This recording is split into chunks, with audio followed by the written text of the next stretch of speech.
Howdy, this is Mackenzie Franklin from SideGame LLC here in Colorado Springs, Colorado. Joined by my co-host Corinn for What We've Been Playing, a board game variety show where we're going to be talking about all of these different games we've been playing, as well as talk about a list of the entirety of all the games we've played, our favorites, our least favorites from these past couple of weeks, and then finish it off with some games that we're excited for. Corinn, how are you doing? How's the gaming been, and how's your summer so far? Hey, doing all right. Gaming wise, I would say we were doing pretty good. We finally got back together for Frosthaven, so that is a win for us. And then wait, what was it? Oh, how's the summer going? It's going good. We are about to head off on vacation, which I'm very excited for. Excited to explore the West. Never been out there, and see what nerdy things are over there.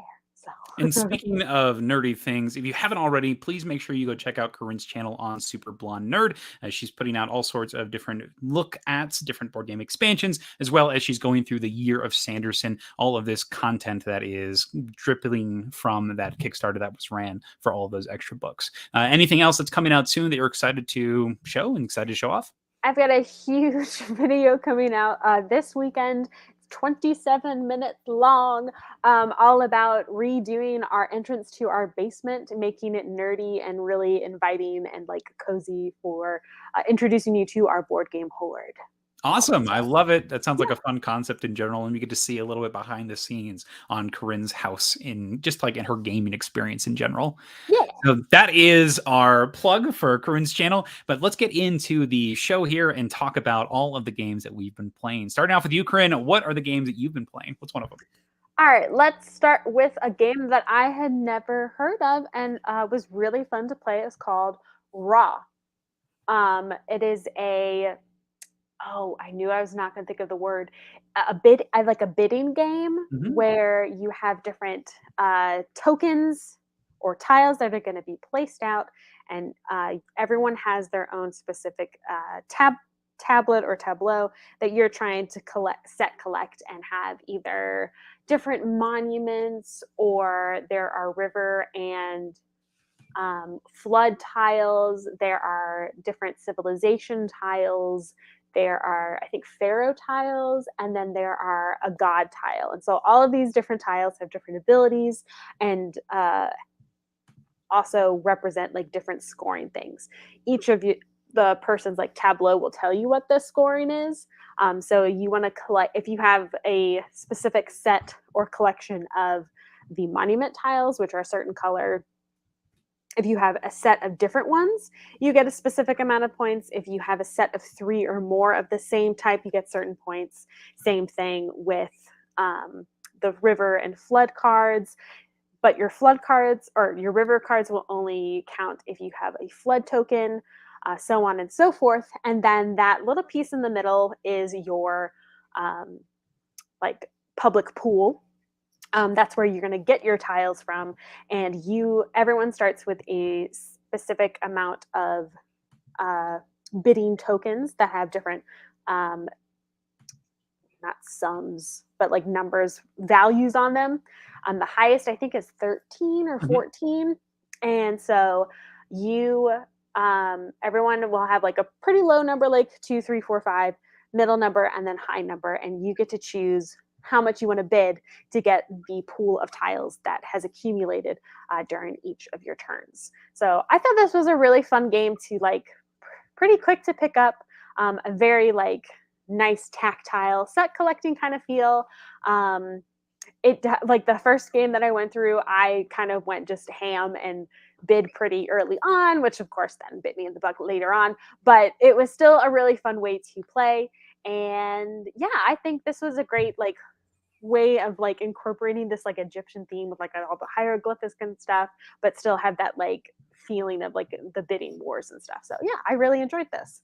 I love this game. I like the graphic design on this version a lot, as you can clearly see what's going on the board. It shows you how and when they score at different times. It's organized clearly into the 2 different sides. And then one of my other favorite portions of this is just the uncertainty of the timing. And that's the whole point of this game, is timing. And I love that, where you always want to make sure you're getting something, but you have to balance when and what what time it's going to actually happen, and you never know when the round is going to end and if you actually get to use your stuff. So maybe you're just trying to get a little bit of things just to make sure you get some value. It's so fun, and I'm awful at this game. This is one of the worst games I play at, but I have so much fun getting wrecked. I've won once in like the 12 or 14 times I've played it. It's hilarious. I just notoriously am bad at this one, but I love Raw. It's one that am excited to play all the time. Nice. Yeah. This was from my sister and brother-in-law's collection. I think that's a video also that I'll probably be bringing to my channel, is showing off their collection, because we play so much together that it's like basically our collection as well. Like, it's really fun. So yeah, no, this was a great game. I'm really glad they introduced us to this. So it was a very play rounds and round of this, very quick one. One of my favorite parts about this is the negative tiles that you can see on the bottom there. Sometimes when you pull out tokens, you're placing them in the center, and that's the current bid pile. And some of the tokens will have negative things happen if you take them. And so all of a sudden, this amazing pool is diluted with these tokens, which is going to fluctuate the value based on who was actually bidding at the time. Something that's great for you could be terrible for the other person based on the tiles that they've already obtained, which just pushes you to making even more interesting decisions in early portions, because it's going to either open up or close that decision on when you want to bid later. I love this. Yeah, and then speeding up the timeline by picking the specific raw tiles. I was apparently a magnet to the raw tiles. I kept picking them every time. But yeah, that just makes it more pressing and exciting to be like, oh my gosh, I got to get these tiles right now. I got to bid before the boat reaches the end of the track. It's so much fun. I love just initiating the auctions myself, because then I can see what everybody else is doing. But maybe that's why I'm so bad at this, is because I'm the one always starting the auctions. Who knows? Maybe change your tactic up next time. That's right. I'll have to switch it up. Anything else, Corinn, on this one? Nope. All right. So that is Corinn's first game that she's been playing. This is Raw. Now, this first one for me, is one that I have been anticipating for quite some time. We just put out an organizing video for it on the channel, and this is the expansion, the final standalone expansion for Too Many Bones. This is Unbreakable. So the Unbreakable expansion adds a couple of things, starting off with a brand new type of board, as well as a brand new type of baddie. So if you're unfamiliar with Too Many Bones, it is an adventure-style game. It's a one-shot adventure where you are going to be taking your crew of gearlocks, going from mission to mission, and each mission is a tiny mini battle. And these battles are played on this small tactical board, and you'll be moving your characters, attacking different baddies with different abilities, and your own character will have their own unique skill trees that they'll get to progress as you play the game. So as you can see here, there's the main game board on the top there, and that's specific to Unbreakable. And this is the underground. I forget what it's called exactly, but what it is it's got rocks on one side of each of these chips and then lava on the other. And every time these break the new type of villain, a lot of them have these effects called eruption or lava flow, where if they're standing on these tiles, they flip them into lava, and the lava will interact with different creatures' abilities, as well as deal damage to you if you end your turn on it. And so your goal is to try to mitigate disaster. You're using a lot of more movement-centric abilities that maybe were neglected in past expansions. So I love that they're pushing forward onto that movement category, and you're trying to maneuver the lava while also definitely dealing efficiently with the enemies. And that entire new set of baddies, all break baddies, uses the lava in unique ways, and I love that. And some of the tyrants, the big bosses you're find at the end, will also use those in different ways. So one of my favorite parts about this expansion, though, is the introduction of the new characters and that movement that I talked about on the board and the map itself. I think the new battles and the way they're adding new effects with the encounter cards is interesting and exciting, and pushes the boundary on some of the more neglected aspects that occurred in the other games. But one of the biggest things are the new Gearlock characters, and as you can see, this is one of my favorite on the bottom here. This is Carcass. Each of them is going to add new encounters and new ways to interact with the world. So Carcass here is definitely one of my standouts. I've played 5. So I guess I've played all the new Gearlocks except for Static. So he's the only one I haven't played, but I've seen him played 3 times at this point. Carcass here has this effect, though, where he has a hook. And every time he kills a baddie, he puts it on the hook. He can increase the hook's size and get more baddies on there, but he can use the hook for a variety of things. He can cook the baddies that he collects as you play, and you can make recipes, and so you can go like a chef line. And so I dabbled into that a little bit, and then on my next play I went into the taxidermy line, where you can use the baddies on your hooks and stuff them and use them as shields and block other things. It's awesome. You have so many different ways that you can play Carcass, which is wild to me because he seems pretty one note when you look at him. You're like, okay, you take your things, you make recipes out of them. Nope, you can play a strategy where you're collecting a bunch of baddies and maybe you're upgrading your hook, or you can just do the one baddie at a time and just use them as quickly as you gain them. And I like that strategy a little bit as you're playing into that tactical nature, but you can plan for these big recipes later on in the game. We fought a final boss, and during the time before that, I had this option where I could cook a baddie, and based on its target numbers, I could get that much thick skin for the final fight, which prevents damage that you take. So I was looking for specific baddies, which is so fun because during your adventure, you're trying to find the perfect ingredients for your recipe. I thought it was so much fun. So that is Carcass, loving him. All of the characters in this one are insanely cool. And one of the other one that's a big standout is Polaris, who has this like magnetic manipulation. And I think just in general, these new characters and the new situations that are present are so much fun. With all of the good, with the map, as well as the new baddie types and the new characters, there was two things that really bugged me though with this, and that has to do with some of the specific tyrants in the game. And I want to talk about that here, where the final battle for two of these tyrants, one you can see here, has to do with lava. You can see him on the side a little bit. I forget his name. He's like a fish that got drawn into the lava and became this lava creature. But his whole fight is he is invincible. Can't take any damage while there's any lava on the board. And you start it with lava lanes equal to the number of players. I was playing a 2-player game at this time, so we had half of the board was lava. And whenever you kill an enemy, you flip that chip over and they become a forever stone place on the board. And so your goal is to basically try to draw the enemies to specific spaces, kill them so that they become lava, and then once all of the board becomes non-lava, you can actually kill the enemy.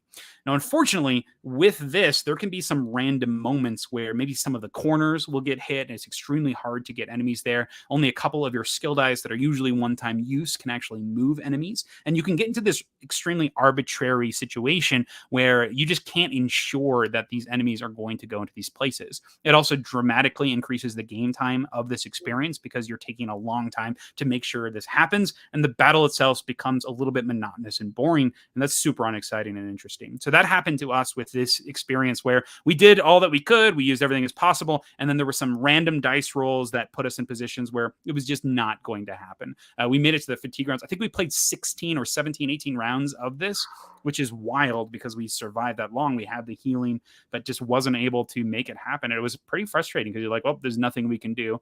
And it was all based on randomness, which was pretty unfortunate. There was no planning that we could have made. We did the planning. So even like going into that path, it was pretty unfortunate.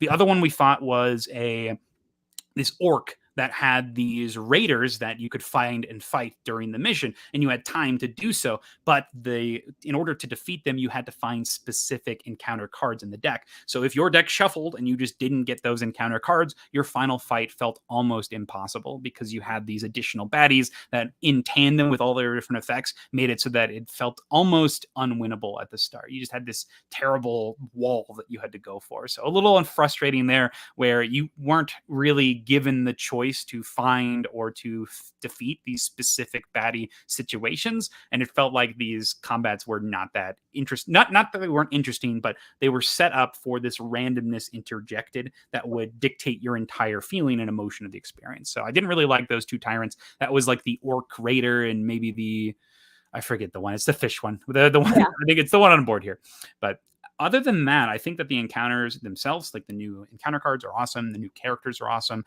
The new baddie types are awesome. And the other tyrant that I have played, which is Rock and Roll, it's like a twin pair of characters there. That encounter is sick because you can decide how you want to engage with the enemies that are attacking themselves. So I think that's so much fun. So love the entire expansion overall, but I do have some quarrels with some of the tyrant encounters with it. But God, if you're just getting it for the characters are all incredibly cool. And the new map is wild. I love it. I love the new break type baddies. Excellent expansion. That's Too Many Bones Unbreakable. Now, Corinn, you are a big Too Many Bones fan. What do you think of this? Have you gotten a chance to play this expansion? I have not been able to, but that looks so fun. I would be Carcass sounds like so dark, but super fun at the same time to like play. I'm super excited to see all of the characters, like Polaris, and then you said Static, which that sounds really fun too. So yeah, Static has like these chi counters that you're throwing around. It is sick, but Polaris is really the standout. I think Polaris and Carcass are probably. Oh man, it's so scary because I feel like they're going to push my favorite character, Nugget, down a little bit. Particularly, Nugget! Polaris is kind of insanely cool the way that she Yeah. works. So I'm looking for some good pictures here to show you. But How Polaris, many? go ahead. Sorry, I was just gonna say, how many new characters were there from this expansion? There were 5 new characters. You had Polaris, Nice. Static, the 2 in the box, and then I forget her name already. Polaris, Static, the 2 in the box, and Carcass. Carcass is the last one. Yep. Right. Okay, Nice. so look at Polaris really quick. She's sort so of cute. insane. Her whole effect is that she has these magnets that are on the board, and you put them on your own little mini map on the bottom Yeah. here. And so it's very Yondu-esque. My friend Levi was playing with us when we first looked at the character, and he started whistling, and I was like, oh my gosh, it's perfect. So you're like controlling these magnets, and when they move through people, when you recall them, you're dealing damage because you just send them through them. Cool. So you can do major or minor, so you can fluctuate the damage output, and then based on how many dice you're investing in, you're able to put it out. And your dexterity is quite high, and you can recall your dice a lot, so it's encouraging you to buy skill dice over your just basic general stats, which I love because you get to do more things. And then the weird cherry on top of this, with all that cool stuff, is she has this entire tree in this bottom here called Delve. It's orange, and at the end of every single encounter, you get to go looking for extra goodies. And so this can be extra training points or loot. It gets you new trove loot. So you have access to some things that you wouldn't normally in a regular game. So Polaris might be one of my new faves. I love the way that she's manipulating everything. Starts with a lot of dexterity, so you're able to do more things immediately. So much fun. This character is one of the best. If you're going to buy any of them, Carcass and Polaris are both real good. I would get those. Yeah, really good. Do you think she's OP? I don't think she's OP, which is great. I love that there's the planning put into it. I think she's powerful, but not OP. There is setup and thoughtful play, and it's another one of those characters where movement matters, which I love. So my favorites are definitely Polaris and Carcass from this new set. Such good characters. That is Too Many Bones, Unbreakable. Get excited. The expansion is awesome. And they did, even in the Rage of Tyranny expansion, they give you a brand new refresh on all of your old tyrants. So if you aren't having a lot of fun with the new tyrants, you can go back and play all of the new ones with brand new cards and components and new encounters, completely different. I love that. They've just added so much to this, and I'm going to be happy for a very long time. So looking forward to more Too Many Bones. That's Too Many Bones, Unbreakable. Corinn, what is your next game? Let's continue on with awesome, really big role-playing games like Frosthaven. Heyo. Like I said, we're able to get back together to play Frosthaven. I actually still kept my character, the Bone Shaper, and reformatted the deck so that it was more focused on the skeleton horde instead of like the individual big baddies, that big summons you can get. So that was really good. And then my friend John, he plays the banner spear, and those work really, really well together. We unlocked. My friend was playing the Geminate, and then my husband was able to retire his character. So now he was going to do. We unlocked a new species race, which I'm now trying to remember what. What's the symbol? Do you know the symbol? No spoilers. No spoilers. No, it's okay. It's still fresh. Oh my gosh. My brain is blanking. I'll remember as I talk about Frosthaven. But it was very good to get back to this awesome game. We have so much still to do, but it's really awesome. I think just talking about different components of this game, I love whenever we do unlock new characters or retire a character. Usually they give you an event that you have to visit within the next 2 weeks or whatever, and then that'll bring more situations and stuff. And I'm just it's always giving you something to look forward to. If you don't have a specific trajectory that you're going for with your situations. So I think that's awesome. Oh, why can I not remember what they are? Did you get the Coral class? I think we already have that one. Okay. Yeah. We got that one. That was an option. We just got we helped out the Voice of Nine. I don't know if you have done that yet. I don't remember. I'll be honest with you. We're in a tower right now. We're in a really big tower. I think we just finished it. Yeah, so that's what my husband did play, and he retired his Deathwalker, and now he is going to choose something else. Oh, it's what is the symbol though? That's the question. I know what it is. No spoilers, so I can't think of how to describe it without giving the entire character kind of thing away. So, but we unlocked a new character, which is That's super exciting. awesome. Yeah. So for anyone who doesn't know what Frosthaven is, it's the sequel, the Gloomhaven 2.0. Even though they are upgrading Gloomhaven, like Gloomhaven 2.0, which I heard that is like just crazy and like so good, and like what they're doing to already change and improve what they've already done, which is just so excellent. It's a great role-playing-esque game with different characters and deck building. Deck building? That would be correct term, right? I'd say hand management more. Hand management, that's Yeah. better. Because I was like, you're not adding on. You are adding on to your deck, but like one card per level. So it's not really deck building, but yes, hand building,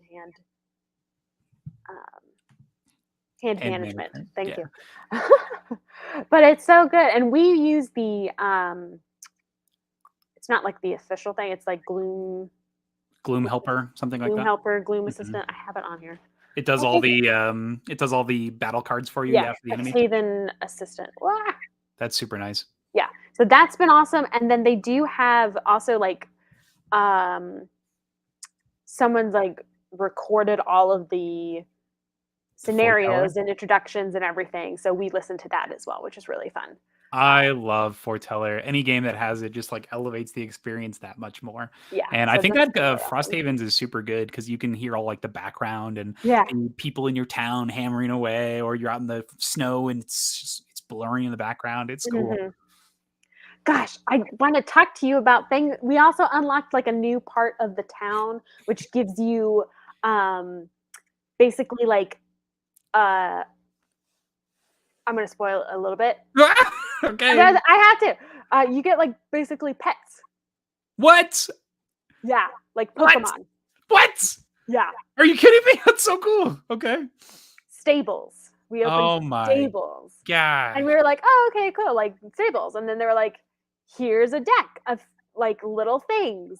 And that's all I'll say about that. Are you kidding me? Yeah. That's amazing. I'm just like, what? So we already have like, you know, that Animal Crossing element of it, like you know, life simulation of building buildings and improving your buildings and like expanding your place. And now we have Pokemon. That's amazing. So I'm going to convince Ariana's about to retire, so I'm going to convince her to retire ASAP so we can get that cool stuff. That's a really cool thing about this is like if you're playing in lower player counts, because less people are retiring, when you do retire somebody, you can use this like additional resource to get 2 unlocked buildings at the same time, which is sick. Yeah. So we have 4 unlocked buildings because we've retired. I've retired twice at this point. Nice. And I don't know when I'm retiring my next person. I think it's just like a matter of time. So I just have to wait. I have to wait like 4 more days, I think, 4 more encounters, something like that. But I'm enjoying my character.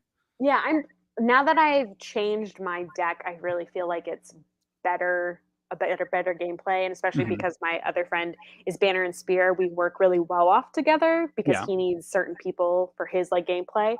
So I think when he retires, then I'll retire kind of thing, because I feel like our team dynamic right now is actually good. And we have everything like working. So I think once that happens, because I would also love to get, not like, I mean, it would be cool if I got all the way to the top level, but just to be able to really hone in and be like, I have expertly mastered this skeleton army now. So that would be cool. Okay, I will ask you really quick, because I know you're a big just Haven fan in general. Did you see Gloomhaven buttons and bugs? Do you know what I'm talking about? I feel like I scrolled past it. Like I saw it and I was like, wait, what is this? So Gloomhaven Buttons and Bugs is like a official version of Gloomholden, which is like a tiny version of Gloomhaven, basically. And so they've taken it and created an actual game, fully published version of it, which looks so cool. Small 1-player solo modes of Gloomhaven scenarios with that hand management, but it's all in your hand. And it looks like they've done a great job with like bringing this to life and giving a little theme around it. Looks so cool. So Gloomhaven Buttons and Bugs. I was like totally ignoring their current campaign because I was like, I don't really need the 2nd edition. I'm not that interested in the role playing, but this looks so fun. Like having this to-go version of Gloomhaven that I can just do whenever. That sounds awesome. So looking forward to that. And then, oh, did you see their huge mini Yes. haul. Oh my gosh. I'm fine with the standees. I'm good on the minis. Yeah. Yeah. I think that like, yeah, I don't necessarily think I need them. My friend John paints minis, and so I was like, "Did you see this?" And he's like, "Yes, but that's too many minis." And I'm like, "Valid." But just, you never know. Yeah. Yeah. Anything else on Frosthaven, Corinn? We're gonna get together next month, so way less time between our sessions than last time. So Gotcha. I am excited. Who knows? They have Pokemon now, so it's like, what else is there in this game? So I'm assuming you haven't gotten. Have you unlocked the gardens? No. So one of the That's not builds. to like make herbs and potions, right? So you have like gardens where you can plant stuff. Yes. Okay, we do have those. You've unlocked that one. Okay, Mhm. just making sure. Okay, Yep. man, y'all are going off. All right. Anything else, Corinn? You good? We're good. All right, sick. So that is Frosthaven. That is the second game that Corinn's been playing. All right, this next game that I've been playing, I had no idea existed until this past Saturday. I played it for the first time, and I was smitten by it. I thought it was so cool. And this is an out-of-print game called Nexus Ops. So Nexus Ops is a combat-centric game where you are going to be going from small little warring faction and getting upgrades, building mines, mining resources from the moon to build a massive army by the end of it. The game itself, though, is a race to victory points. You're trying to get to, I believe it's 11 or 13 victory points. And you'll gain these victory points through engaging in combat and finishing secret missions. So the gameplay has you at the start of each round generating resources based on the different mines that you are occupying. And then these mines will give you resources. And then the resources you'll use to spend on units. And then you'll get to move those units. And then you're trying to move your units onto this main game board. And when you hit a discovery tile, you'll flip it and get some resources of some sort. And then you'll start fights in areas where you are with other people. Your units have special abilities based on where they are or what type of unit they are. They attack in this hierarchy, so the stronger units hit first, but the weaker units, if they survive, can definitely be used as ways to deal damage. And you want to have a mixture of high and low units so that some can absorb the hits from others. So there's reasons to have every single unit on the board, reasons to be in different places for generating income and points, and you want to be fighting so you can gain victory points for doing so. So you generate stuff, summon stuff, move stuff, fight stuff, and then you generate all of your resources at the end based on where you end up. This game is so good. So it's hyper fast in the early game. And I love that because you have these exploration tokens that you're going to be moving on to that will give you bonuses just for ending on them. And these will encourage you to spread out, get new resources, get new abilities, and they'll sometimes even give you free units. A lot of the times they will. So right off the bat, on your first turn, you've done so much. You now have this standing army that is moving around, exploring the board. You have places that are yours. So there's none of this idle time at the beginning where you're building up your engine. You're in the fight immediately on like turn 1, turn 2. You now have this established presence on the board. Next up is you have this unique and logical combat with the ways that the enemies will be attacking. You can see this little reference in front of me here where you've got different units. They cost more money, but they're going to have way better odds on what they can do. And plus they have a special ability on here. So I love that you have this combat structure where your big units hit first, but it's so intuitive where it's like, okay, my big ones go. Of course, they're faster, they're better, they're stronger. But if they miss, you now have this chance to retaliate. But the units that are the same strength will hit at the same time. So I love that. You have a clear hierarchy, but they all have their own unique things that are going on. Next up, you have that purposeful actions. Every time you move, you're trying to engage something. You're doing something to drive a secret objective to gain extra victory points, or you're trying to bolster strength for a specific battle. There's purpose to position, to battle, to combat, to odds. I love it. And then lastly is every single objective that you have is going to guide your strategy, and you're going to try to interweave them in order to achieve as many as possible. The fact that it's a race means that you can deplete your entire forces if you need to, just to get yourself to a position to where you get to that last point. And it feels so satisfying when you do. And then lastly, I think that just in general, the pacing of the game is incredible as you have this flow that pushes you through, and the game itself is just something that I want to play all the time. There's even like these cool little like King of the Hill section in the center. Yeah. that you're fighting over that gives you extra mobility and extra special ability power cards. And when you lose battles, you also get special ability power cards. So even if you're losing that way, you have an advantage for your next fight. So it feels like you're always in it. This game shocked me with just how amazing it is. It's older. It is definitely, this version is the one that I played. It had these translucent figures. It was very much a well-loved copy. It's my friend Dan's copy. And everybody was like, oh yeah, we like this game. And as soon as we started playing, I was like, wow, this game is incredible. But the thing that killed me was as soon as I figured out that this game was so good is I realized that it is out of print. And that is the worst when you find a game that you realize is out of print. So what I ended up doing was I was over at a friend's house, Priscilla, and we were playing some games, and I recognized that she had it on her wall. And I was like, oh, dude, yeah, that game's awesome. We should play that. And she tells me, I don't really like that game. I was like, what? Are you kidding me? She's like, yeah, I'm holding on to it for a trade maybe if somebody wants it because it's out of print. I was like, I want it. I want that game. It's out of print. So we ended up doing a trade and it worked out perfectly where she got something she really wanted and I traded for Nexus Ops. And so it worked out perfectly. So happy it's now in our collection. It's actually not this version, the translucent one. It's the original edition. This one, it has some new art and it also has new expansion components in it, which I thought is so sick. So I'm looking forward to trying out all of the new stuff. It has like new abilities for some of the factions if you want to do that. But I am a huge fan of Nexus Ops and I just want to play more of this one. Yeah, looking forward to trying all the expansion. May even get a chance to play it today. But this leads me to my question for you, Corinn, and to the audience watching is, what out-of-print board game surprised you with how amazing it was? And if you want, you can even do a second question here with, what did you do when you figured it out it was out of print? So this happened to me a while ago with Glory to Rome, where I was like, oh, this game is sick. But then I was like, oh, it's impossible to get this game. So I just forked up the money and just got it. Like, it's not a big deal. But Corinn, did you ever have an experience like this where a out-of-print board game completely surprised you with how good it was? Quartz.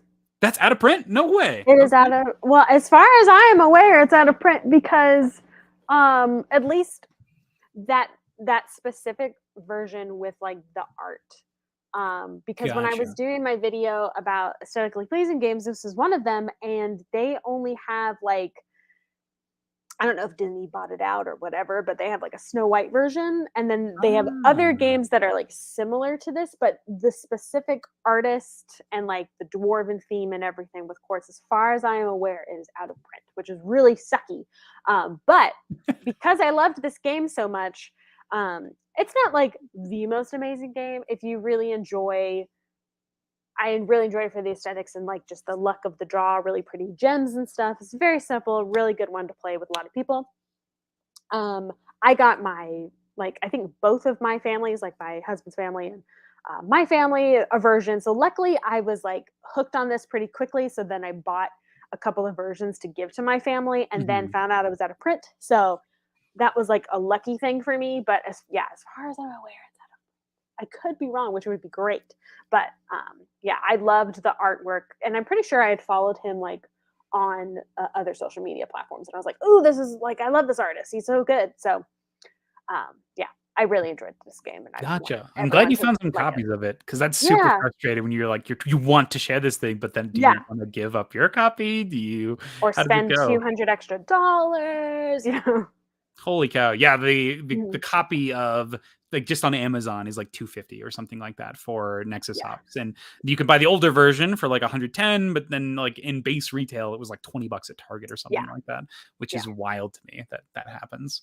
Ooh, so excited that we have a copy and it's in perfect condition. So love it. The box has a couple of dings, but other than that, like it's all sleeved up and ready to go. So looking forward to playing more. That picture you showed, I'm assuming that praying mantis was not part of it. No, the praying mantis was not part of it. Oh. If you are watching now, figured it out, it was out of print. I'd love to hear what you think. All right, Corinn, what is your last game that you've been playing?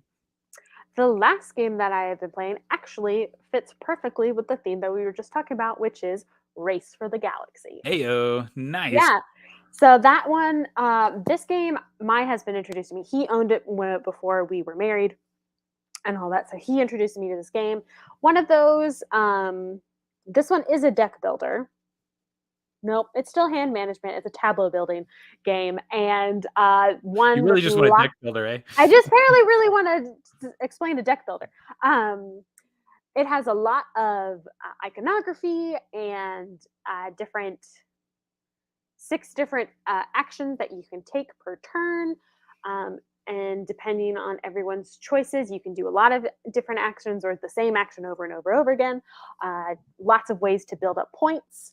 Yeah, it's a good one. It's definitely overwhelming the first time you play it, just because of the iconography and everything. If you are used to those types of games, it's not too difficult to pick up, but it's definitely like, okay, you're learning a new system.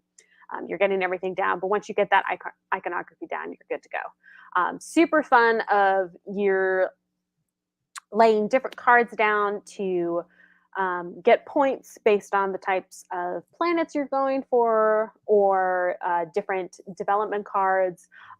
Each card gives you different abilities, like you can see on the left-hand side. Depending on what Roman numeral it's next to, that determines what you can do and what it adds to your benefit. So yeah, this is a good game.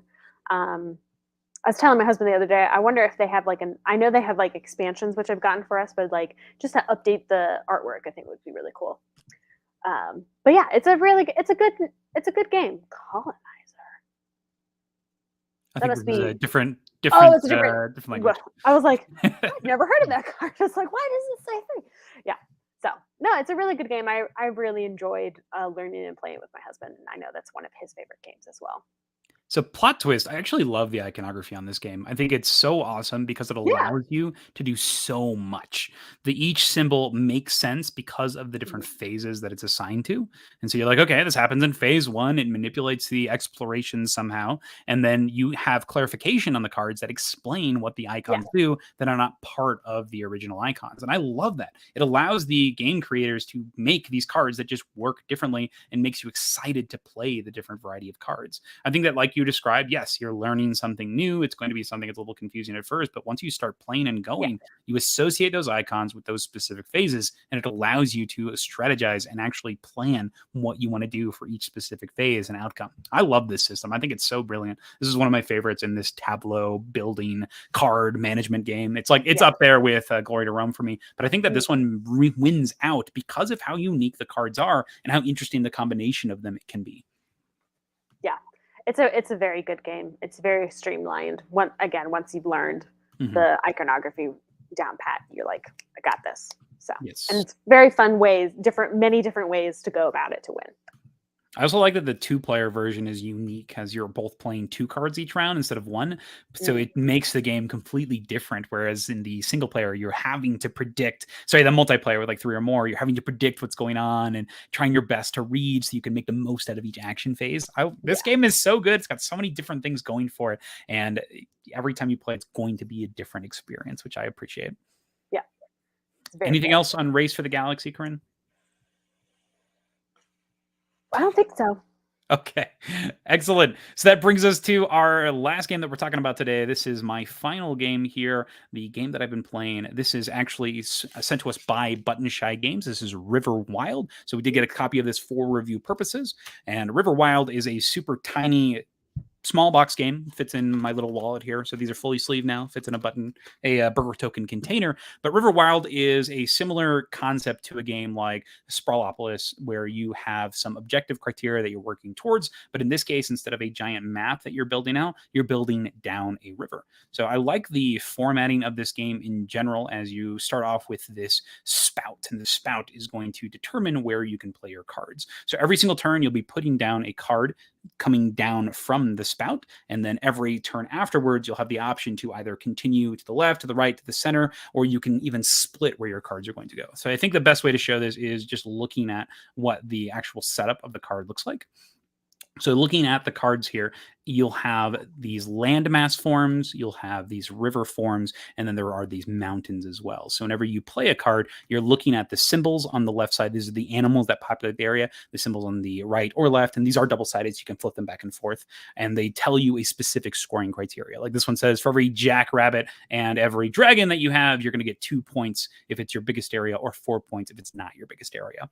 And so your goal here is to try to segment your map into multiple areas, because each area is going to to score additional points. So you can score 2 points for each area that you just have, and then each area scores for the scoring inside of that area. So you are trying to make sure that you are matching your scoring with your animals, but also keeping it all spatially aware and trying to close it off, because each of those has to be completed to actually score, which I think is a cool puzzle and a cool challenge, because you have a finite amount of time and you're always trying to juggle the different objective scoring and trying to make sure that you're pushing them to positions where you're going to get max value off of them. It's a cool concept. Now, one of my favorite things about this is the game increases in options as you play, because you're going to start off with just a single tile at the top, and then you'll play a card underneath it. And when you play a card, it has to be touching the river, and then you can play it to the left, to the right, or in kind of half center like this. You can play directly down if you want to, but the rivers always must match, and then the land must match. So you have to make sure that the type, so very Carcassonne-esque, but then you also have these mountains which will be flexible, and you can choose where they go. So as you play, you get more and more options, which I love. So you can start a little bit more narrow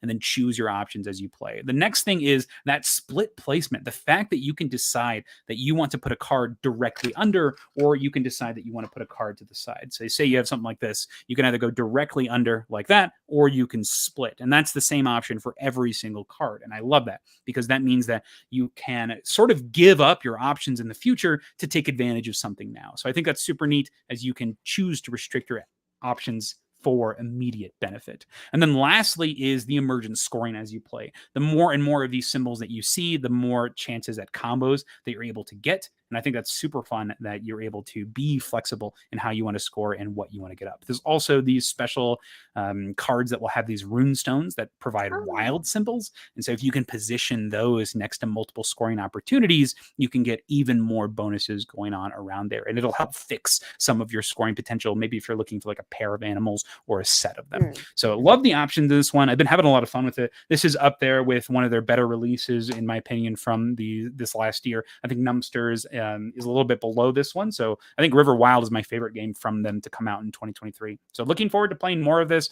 and I hope that you give it a try too. So yep, I don't get paid or anything like that from Button Shy, but I did receive a copy of this for review purposes. So I wanted to let you know that, be upfront with my reviews here.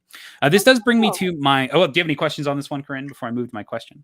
No, it's just like a cool, like a fun, different version of, like, it makes me think between Carcassonne and Cascadia. Of just like combining like the types of animals that you have there, but you also still need to line up your tiles and the landscape and everything. So that's really cool. That's what I was doing. I was writing it down. It's like, okay, River Wild, that sounds really cute. So it's a good one. Right now it's just on pre-order. I think it'll be available in August, but I'm having a good time with this. I think this is one that I'll bring with me when I go traveling. It is big, so that is something to be aware of. It starts off with just one card, but as you play, it will get gigantic. So it's not an airplane game, nothing like that. I was just gonna say, can't play it on the airplane tray. Correct. It is a good travel game though, because as long as you got a table, you'll be able to play it out. So good one here. So that is River Wild. Now, this does bring me to one other question. And one of the things I like about this game is this game has you trying to take on as much scoring as possible. Whenever you get one of these scoring criteria, you want to make sure that it happens. So my question to you, Corinn, are what are some games that allow you to take on as much scoring as you can? What games push you to take on as much scoring as possible? So, Corinn, do you have any ideas on this? If you're watching live or later, let us know in the comments. What are games that push you to take on as much scoring as possible? My first thought is Wingspan. Okay. I feel like there's just a lot of different ways. Like, you're trying to get the end of round goals. You're trying to meet your end of game objectives. You're trying to just collect all the eggs and put those on the cards. You're trying to fill up your birds and use all of their powers so that you can score more. That one. And then I just had the other thought in my brain. Nope, it's gone now. But yeah, Wingspan's a really good one where you can compound your score. If we want to talk a game that I've been playing a lot of and that Mackenzie recommended to me, That's Pretty Clever. Doing a lot of scores and compounding upon that. I know there are other examples in my brain. Of course, never. Oh my goodness! Good picture. Look at those birdies. That's so cute. I do like that in Wingspan, you have birds that give you abilities, powers, effects, but then you have other birds that just get you more scoring cards. And I think that's a cool choice because you're like, okay, do I want to build my engine or do I want to get a plan on how to build my engine? But if I do that, I'm losing the resources to build my engine. So you're thinking about multiple things. And I like that in a lot in games where you have to decide how much you're willing to take. Another one that comes to my mind is Isle of Cats. So Isle of Cats does a great job with this. It's a drafting game where you are going to be drafting polyominoes and also cards to actually purchase polyominoes and all sorts of things. And the biggest thing that you're going to be drafting, the thing I like so much about it, are these, I think they're called lesson cards, if I remember correctly. And these are these end of game scoring cards. And you're giving up your opportunity to purchase things now, to get special abilities, to get effects, to get continuous engine building for extra scoring opportunities. And a lot of these scoring opportunities are quite challenging. So you have to decide when you want to take them, if you have the time to take them, and then you'll eventually have all of this unique scoring that's just for you. And I love that. And whenever you're drafting, you take 2 cards at a time. So you can draft cards that work well together. So maybe you get this scoring opportunity with some card that might work well with that scoring opportunity. So I like that flexibility with it. And just in general, I love the lessons in this because a lot of them deal with the colors, the placement, where you're putting things, if you can fill your entire boat. And some of them, if you are able to finish at the game, it's like this monumentous task. And you're like, yes, I've done this. Excellent. I think Arnak's another good example because you have like the main board where you're trying to explore and get lots of cards and items, as well as your research track, which gives you like a bunch of points if you make it all the way to the top. We were just playing that recently as well. So that was a good one where I was like, I did not do well, but I was like, yep, there's a lot of opportunity for scoring and trying to get as much as possible. And Pablo has a great one here. This is another one of my favorites, particularly in the small filler category. Fantasy Realms is the epitome of this. Still need to give the expansion a go, but the deluxe version that comes with it. So yes, I agree totally, Pablo. I think that Fantasy Realms is a lovely game. And the fact that you're basically always shooting the moon feels so satisfying in this one because when it happens, it just feels so gratifying. There's like these big bombastic scoring opportunities. And based on how many you take, can you do it all? I love it. So yes, totally agree with you here, Pablo. On Fantasy Realms. Good choice. Yep. I was looking at it. I was like, Fantasy Realms, maybe? Yeah, that definitely takes it. I did like your comparison to Ganshan Clever with trying to score everything because that's one of like the big hooks of it, where you're trying to make sure that your foxes score highly by doing well in every single scoring category. But to unlock the foxes, you generally have to do super good in one category. So you're always balancing okay, if I do great in this, I can give the points for this, but I got to make sure I do everything else. It's such a great choice. Yeah. Great choice. Awesome. Anything else on this one, Corinn, before we move on to our final portion? Nope. All right. So that brings us to our final section of the video. These are all of the games that we've been playing. So this is a full list of the games we've played in the last couple of weeks. And we're going to list them all, tell you how many we've played, and then give you some of our favorites and our least favorites at the end. And I do see that we have a comment here. I'll make sure to talk about it after we finish Corinn's portion here. So Corinn, start us off here. What are all the games that you've been playing? So I have a whopping 10 games, but I will say that some of them are pretty big, meaty games. So what I've been playing has been Race for the Galaxy, Raw, Flamecraft, Earth, Call to Adventure, specifically the Stormlight Archives version, Nerds, That's So Clever, Frosthaven, Lost Ruins of Arnak, and Seven Wonders Architects. Excellent. And then from these, what has been the standout, the thing you enjoyed the most, or the couple of games that you've enjoyed the most? You have a top 3? Yeah. Let's say top 3. I really enjoyed Raw. I really liked the introduction to the game and like how quick it was. It was very, like you were saying, it was very like quick to pick up, and the graphic design and everything is very like explains how you're scoring and all those things. So I really enjoyed the tiles and the set collecting and the bidding. I think that's a really fun game, especially when you're just hoping that you're pulling out the right tiles for the pool, as well as when I keep drawing the raw tile over and over and over and making the game go super fast. But it was really fun. I really enjoyed playing that for the first time. So that would probably be like number 3. Number 2, probably Flamecraft. We've talked about this. I really enjoy Flamecraft. I really enjoyed the art and everything with it. And then because my brother and sister own this one. They got the new dragon. There's like a new dragon mini, and then some additional shops. Okay. So that was just really fun to see those new abilities as well as just the new artwork. So that was just really fun to get to play with those additions and just more abilities. They had some really cool ones that really like compounded. You know, some certain shops have the abilities that you use at the end of your turn, basically. They had some really good ones that I thought like added to the like your score. Felt like it really added to our scores. So I think that was a really good one. And then probably the top one was Frosthaven. Surprising no one. Good. I'm glad you're liking it now. Like, I'm glad that it's changed for the better. Yes, and again, nothing against the game. It was me and like choosing how to build and hand manage my game. Mm-hmm. So yeah, I think Frosthaven was great. If I had any negative ones, I usually don't. I'll say like I talked about this in my video for the Call to Adventure expansions with Stormlight Archives version. It's really fun, and it's you play it just like with the original gameplay, same type of gameplay. It's just it's very specific to the Brandon Sanderson book series. So if you aren't a fan of that series or have never read it, it's not like a bad game to get. It's just like it's not going to be as special or enjoyable because all of the artwork and everything won't like mean as much. It's great artwork, don't get me wrong, like it's really cool artwork. This might entice you to read the book series, but I think I would recommend it more for those who have read it than those who have not. It's just like another Call to Adventure game. Gotcha. Okay. Cool. Like with the original Call to Adventure, you know, that's how you play the game. Same with this one, is just original. And then with the Epic Origin, I feel like that adds to the game. Like Stormlight Archive is just like another version. Gotcha. Just a reskin almost. Yeah. Cool. Anything else on this one, Corinn? Anything else on the games that you've been playing? I don't believe so. Okay.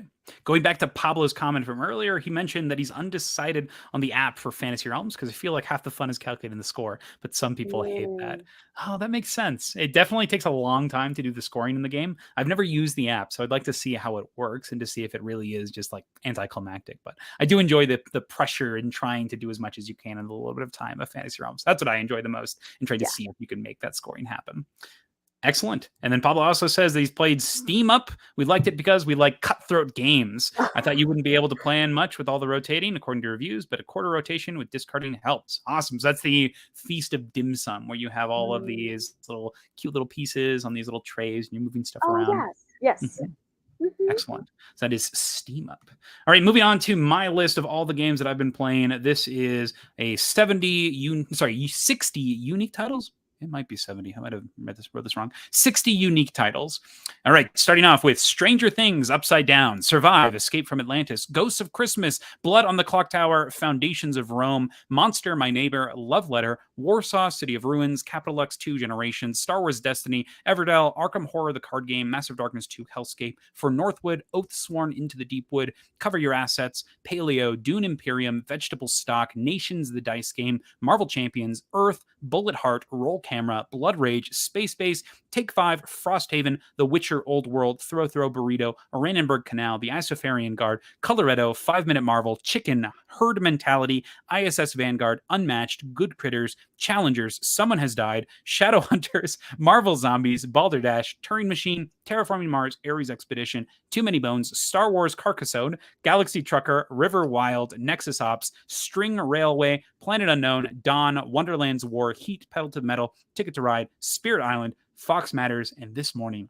Hollowtown. So big group of games, and I spent a lot of time dedicated to campaign games, in particular Oathsworn, Arkham Horror, the card game, ISS Vanguard, and Isofarian Guard. So top 3. First one, for sure, a thing I've been just enjoyed so much, Arkham Horror, the card game. I finished 3 campaigns. I played like 4 campaigns of the base game, like right in a row. I finished a Carcosa campaign, finished a Innsmouth Conspiracy campaign, and now I'm playing in a Edge of the Earth campaign. So I'm loving this game. God, it's so good. It bumped back up to a 10 for me because it's the 2-player, the multiplayer of this it sings. The multiplayer of Arkham Horror, the card game, is the best way to play it for sure. I want to play, and I did play 2-handed solo as well, which is also great. And now that I've played the game a bit more, it's a bit easier to manage 2 players, so I enjoy that a lot. Next is Star Wars Rebellion. I've loved this game so much. I'm having so much fun. I played it with my dad recently. I've been playing a bunch with my friend Dan, and I am kind of head over heels for this the more I play it. I think this is also creeping up to that 10 level. I love this game. Star Wars Rebellion, it's so engaging. The turns are so short, but you're so engrossed. The thematic interesting. You have the tactics and the long-term strategy, and the thematics are absurdly good. Also, the expansion Rise of Rebellion is incredible. I love the way that it's add more thematics to the combat while also giving you more choices, but reducing the randomness. It's crazy how good that expansion is. And then lastly, Too Many Bones has been crushing it. Solo, multiplayer, 2-player, 4-player, every round that I've played has been great. Yes, a little bit of sour on the tyrants and that arbitrariness at the end there, but overall the experience is just exploring the new stuff and enjoying what we already have has been incredible. So Too Many Bones, gotten to play a lot of that in these last couple of weeks. But my bottom 3, first off, is Chicken. It's this little push your luck dice game. It reminds me of like Can't Stop, but with less choices. Not great. So you're rolling dice to try to get points, and your dice will replicate, and sometimes you just have to skip your turn sort of to get down to, I guess not skip your turn, but give yourself worse odds and lose points to get better chance of not busting. Not a great experience, and it's one of those where everybody's just waiting for you to take your turn, and it's not that exciting in general. So didn't really like that one. Next was Stranger Things Upside Down. Sold it. It's already gone.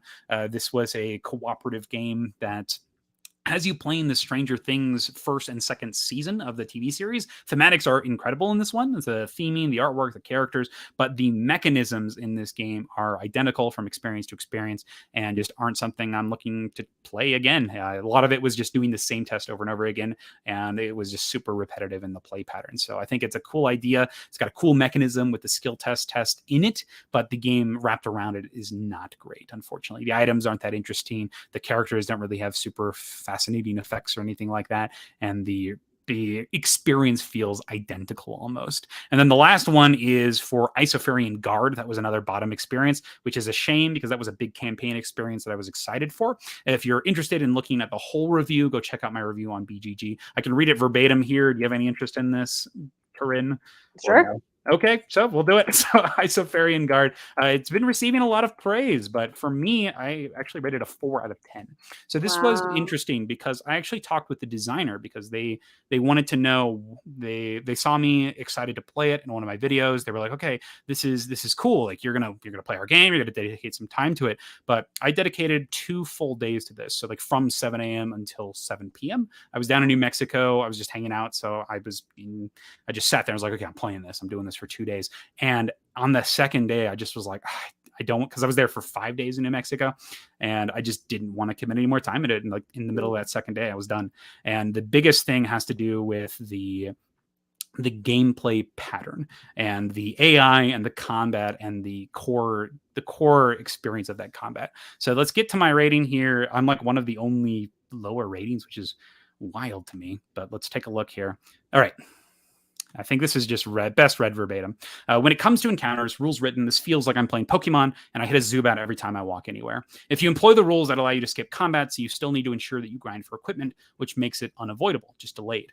Most enemies are beaten easily, but when you face a character that is truly difficult, you will need to return to the grind to gather materials to get the stat buffs required to complete the fight. This wouldn't be an issue normally, but the play patterns of the characters are identical from fight to fight, with an additional chip being added to your bag every so often or the rare new ability card. The fights are further repetitive by requiring players to essentially complete the same engine building steps in early turns, resetting key values like extra action cubes after each fight is complete. This reminded me a lot of like Tridvang Legends, where in the early portions of the game, you had to get new chips into your bag basically to use more powers consistently. And they've replicated something like that here, but instead of getting chips, you are adding new action cubes. And so you're repeating the same engine building steps every single battle, and you're just going through the motions. It's pretty frustrating.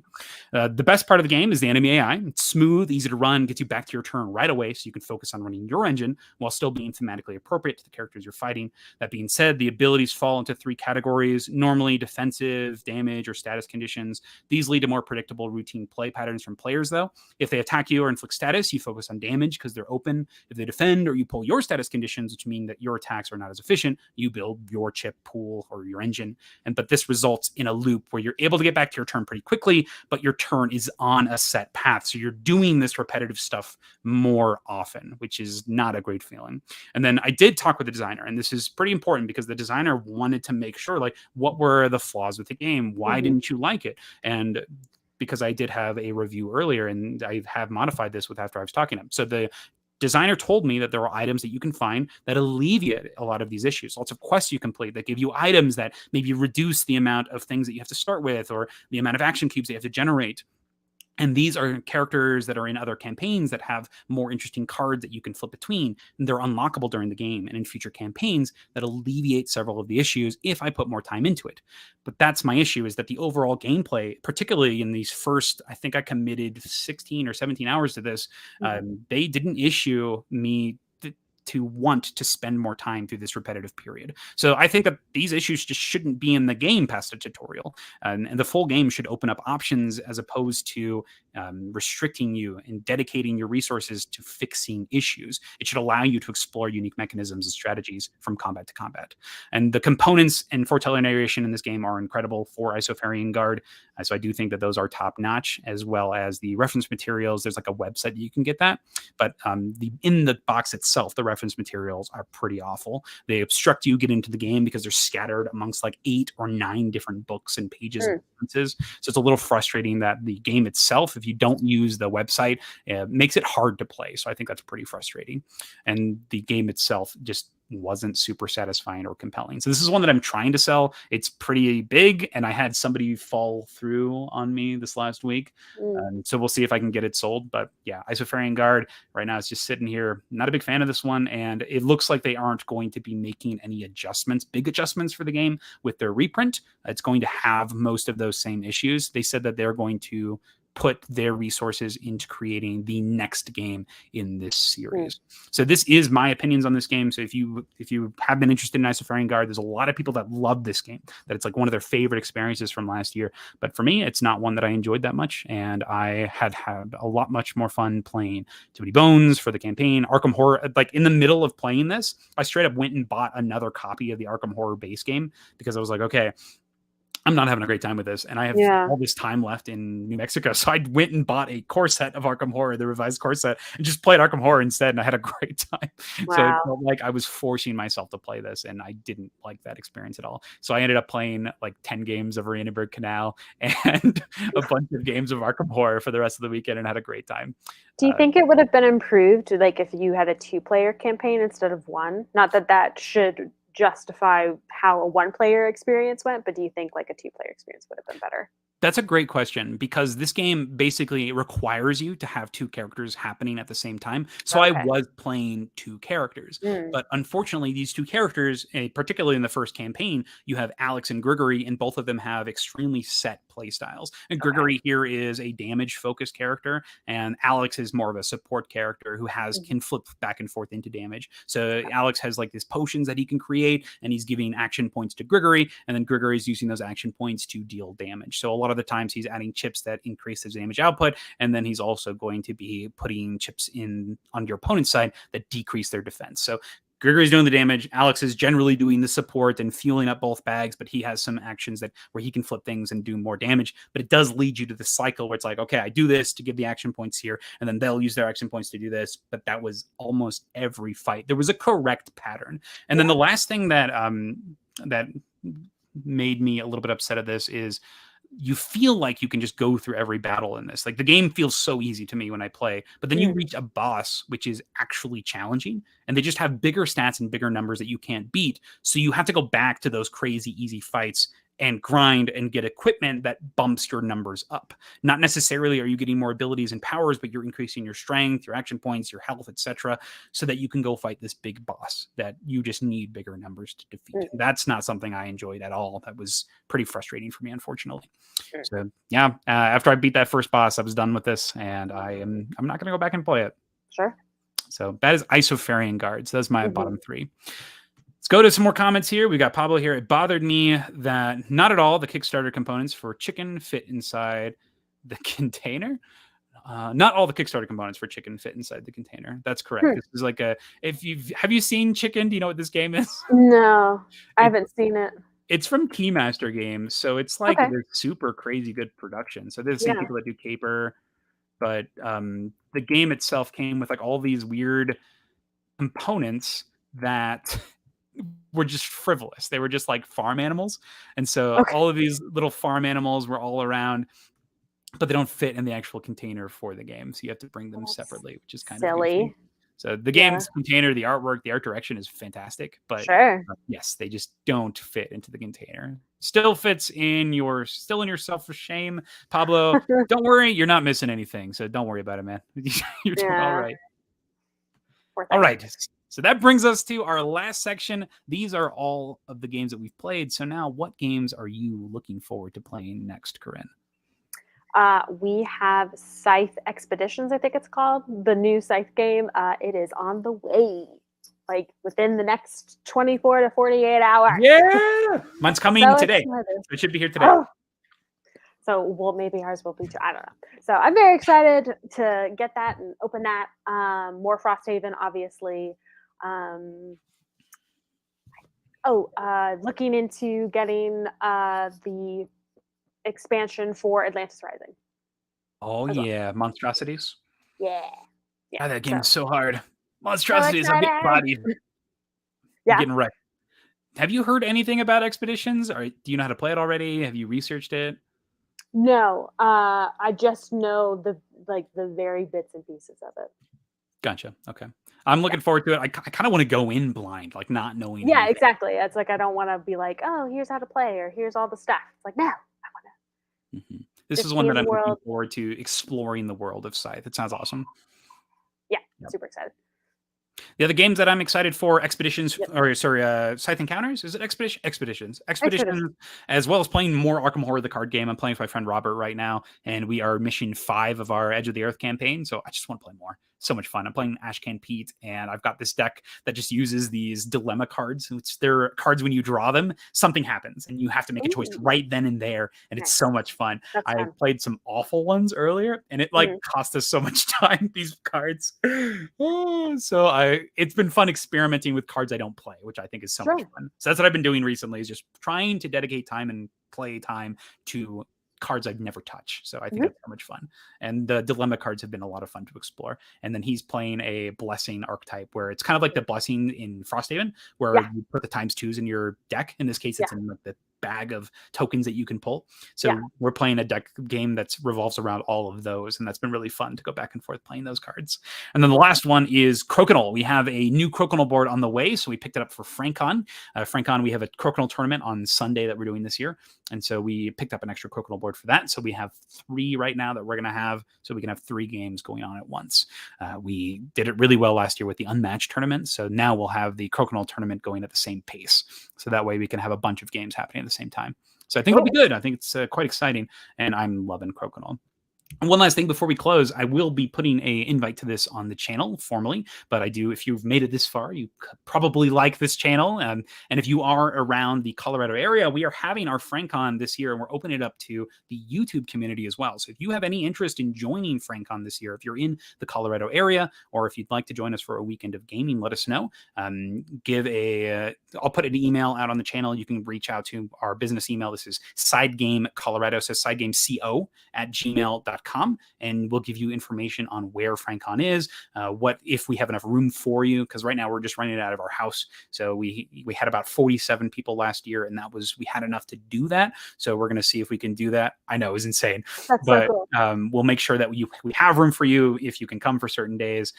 Just want to make sure that we don't overflow it. So this time we're splitting up into 2 different days, so we may have room for more people on specific days. But yeah, if you're in the Colorado area, love to game with y'all. We'll be running games. We have Clocktower that we're running. We have the Unmatched tournaments, Crokinole tournaments, just fun food, games, exciting times. If you're in the Colorado area, this is open to have people join in game. So yeah, just mail us at sidegameco@gmail.com, and we'll send you some of that information. Corinn, anything else on this before we close off our video today? No, it's super fun as always to geek out about games and what is coming. So I'm super excited to hear your experience for Expeditions, and I hope that it comes today. Yes. I'm looking forward to it. Thank you so much, Corinn, for being here. And once again, if you haven't checked it out already, please make sure that you're subscribed to Corinn's channel. And if you haven't subscribed to SideGame LLC, make sure you're subscribed to us. It is the best way to help our channel grow. And for those of you who already subscribed, thank you so much for the continuous support. Those are all the games that we've been playing. Thank you so much for watching. SideGame Strong, y'all.